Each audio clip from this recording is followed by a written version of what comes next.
Potency prescriber को अपने high potency के नशे में कुछ ज्यादा ही हाई नहीं हो रहे?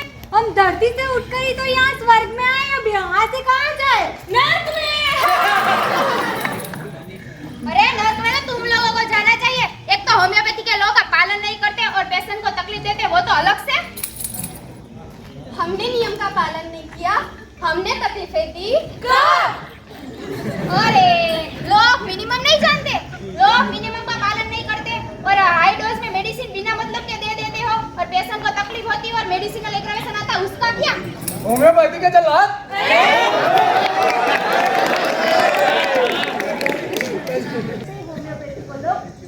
मानने लगे हैं। शायद तुम भूल गए हो, पैथोलॉजिकल केस में पैथोलॉजिकल प्रिस्क्रिप्शन के लिए लो पोटेंसी सबसे सही और तेज काम करती है। अगर तुमने उधर गलती से भी हाई पोटेंसी दे दी ना तो इतना पिटोगे कि पेशेंट तुम्हारा स्वर्ग में भी पीछा नहीं छोड़ेगा। ए डॉक्टर जल्दी हो गए भाई जल्दी हो गए, ऐसे भागा भी नहीं जा रहा भाई।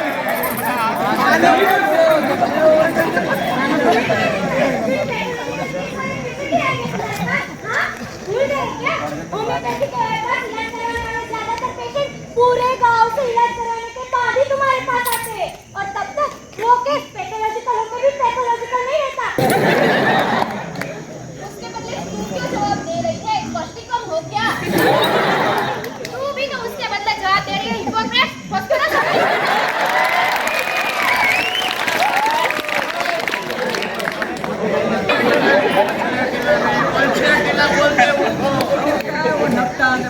अरे पलसेटीला बापू वो लड़की दिख रही है ना, वो पलसेटीला ही है।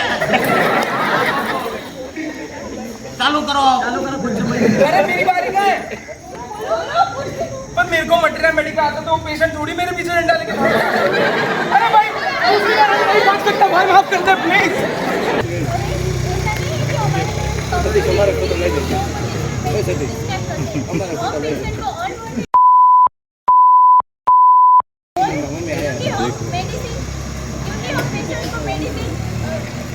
मेडिसिनल एग्रावेशन वही तो, क्योर मिले ना मिले, अगला पैसा पक्का मिलेगा।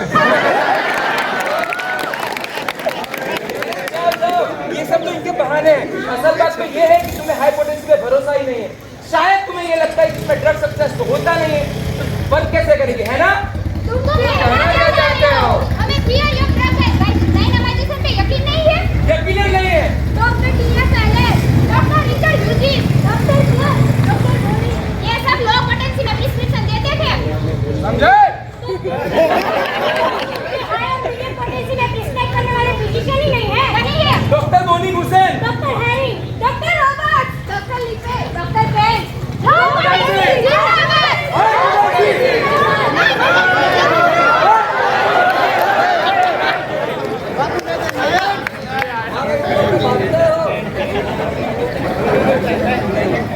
क्या हो रहा है यहाँ पे सब? अरे कैंसर अब अच्छा हो पागे। क्या पावर होती है हाइपोटेंसी की? अरे ध्रुव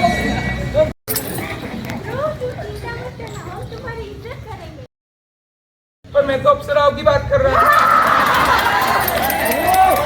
सॉरी सर।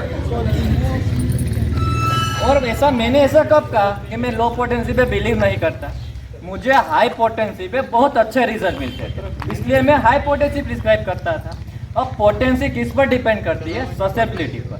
अगर पेशेंट की ससेबिलिटी हाई है तो हम हाई पोटेंसी देंगे, और अगर पेशेंट की ससेबिलिटी लो है तो हम लो पोटेंसी देंगे। ओके, अब मुझे लोगों की पर्सनालिटी समझना, उनके मेंटल सिम्टम्स पे ज्यादा इंटरेस्ट है।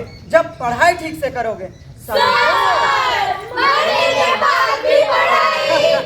हाँ, क्योंकि होम्योपैथी एक ऐसा विज्ञान है जिसे सीखने की प्रक्रिया एक बार शुरू कर दी तो मरने के बाद भी समाप्त नहीं होती, समझे?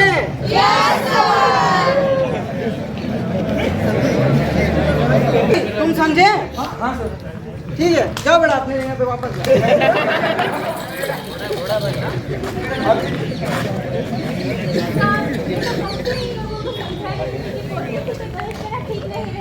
मगर ये लोग है कि मेरा मानते ही नहीं। अच्छा, तुम शक्ल से ही भोली और अच्छी लड़की दिखती। हाँ, सही कहा आपने। इन्हें देख के तो लगता ही नहीं है किसी से झगड़ा करेंगे। चलो तो आज मैं तुम्हें सिखाऊंगा कॉन्कॉर्डेंस के बारे में। अरे अभी तो समझाया सर, कि सर क्या आज भी वही अपना law of grand generalisation, concordance, concomitance वही सिखाते रहते हो। अभी आप डॉक्टर बोनी हुसैन हो, मतलब फादर ऑफ रेपर्टरी, आपकी मैं बहुत रिस्पेक्ट करता हूँ सर, लेकिन आप मेरे माइंड के रूब्रिक पढ़िए, उसको स्टूडेंट को समझाइए। आज के स्टूडेंट को उस पर ज़्यादा इंटरेस्ट आएगा। कैन सर बुरा मत मानिएगा, वैसे तो मैं भी आपकी बहुत इज्जत करता हूँ, भले ही फादर ऑफ रेपर्टरी मैं हूँ, मगर होम्योपैथ सबसे ज्यादा आपकी रेपर्टरी का इस्तेमाल करते हैं।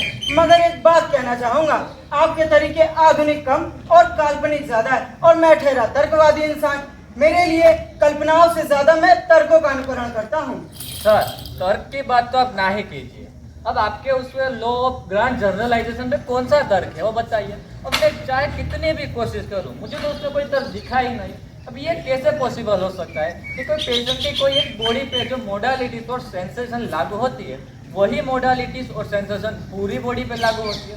अब इस बात पे कौन सा तर्क है आप मुझे बताइए। वैसे तो तर्क काफी है, मगर तर्क की खासियत यह है कि अगर उसमें कोई खामी हो तो एक तार्किक इंसान उसे अपने तर्क से ठीक कर सकता है, और यही हुआ।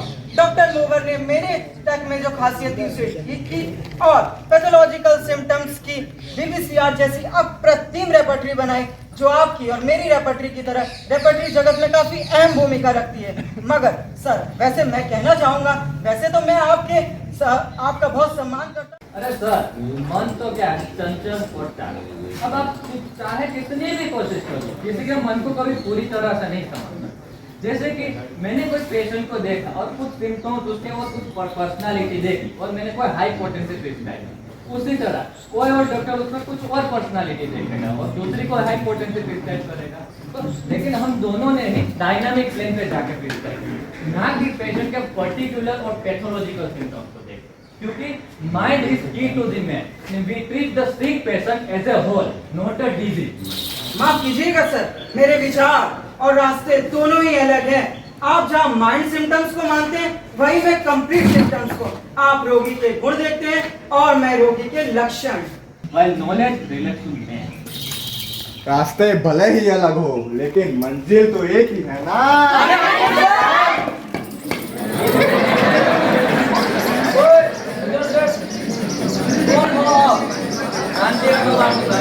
शांति रखिए भाई, अभी एनिमल सर आ गए, आपको शांत रखिए।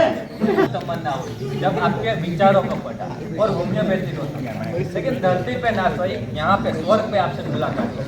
अब मैं मान गया कि स्वर्ग तो स्वर्ग ही है सर, प्लेस में सर। अरे जीते हो अरे जीते हो लोगों के विचारों में। और क्या, मुझे भी तुमसे मिलकर काफी खुशी हुई। मैं यहाँ से तुम्हारा सारा काम देख रहा था, देख के काफी आनंद और सुकून मिलता था। तुम्हें धरती पे लोग the four father of modern homeopathy बुलाते हैं ना। Yes sir, I am proud of you. और बोनी हुसैन पे तो मुझे पहले से ही गर्व है, मेरा सबसे हुनर स्टूडेंट जो है, इसीलिए तो मैंने इसकी प्रशंसा ऑर्गेनोन ऑफ द मेडिसिन में भी की है।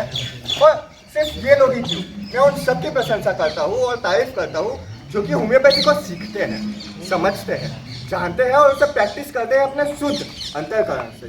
क्योंकि होम्योपैथी एक साधारण साइंस नहीं है दोस्तों, होम्योपैथी एक आर्ट और साइंस है।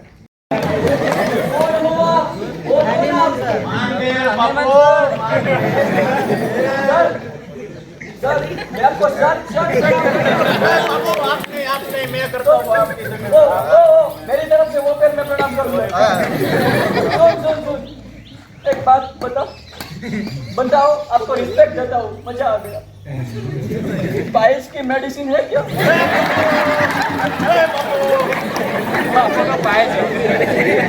ये सब कुछ छोड़ो। हो गया, यहाँ पर इतना नाटक कर रहा है। बता मत, किसी को बताना नहीं है। ठीक है, सॉरी। वो सब छोड़ो, हम एक फोटो खिंचाते हैं साथ में। જેટલા પણ લોકો અહીંયા જોવા આવ્યા છે, આઈ હોપ એ લોકોએ એન્જોય કર્યું હશે, કંઈક નવું શીખ્યા હશે, સમજ્યા હશે। અહીંયા હું એક વાત કહેવા માંગીશ કે કોઈની પણ ભાવનાઓને ઠેસ પહોંચાડવાનું કે કોઈને પણ મિસગાઈડ કરવાનું નહોતું, ના કોઈને હાઈ કે કોઈને લો કહેવાનું હતું। અહીંયા અમારો ઉદ્દેશ્ય એ જ હતો કે મસ્તીના વેમાં, એક એન્જોયમેન્ટના વેમાં તમને કંઈક સમજાઈ જઈએ, કંઈક દેખાડી જઈએ જે હનીમેન સર પોતાની આખરી શ્વાસોમાં કહેવા માંગતા હશે। બસ અમે એ જ ટ્રાય કર્યો છે, બટ સ્ટીલ જો કોઈ અમારાથી ભૂલ થઈ હોય તો અમે દિલથી માફી માંગીએ છીએ. મિચ્છામી દુક્કડમ.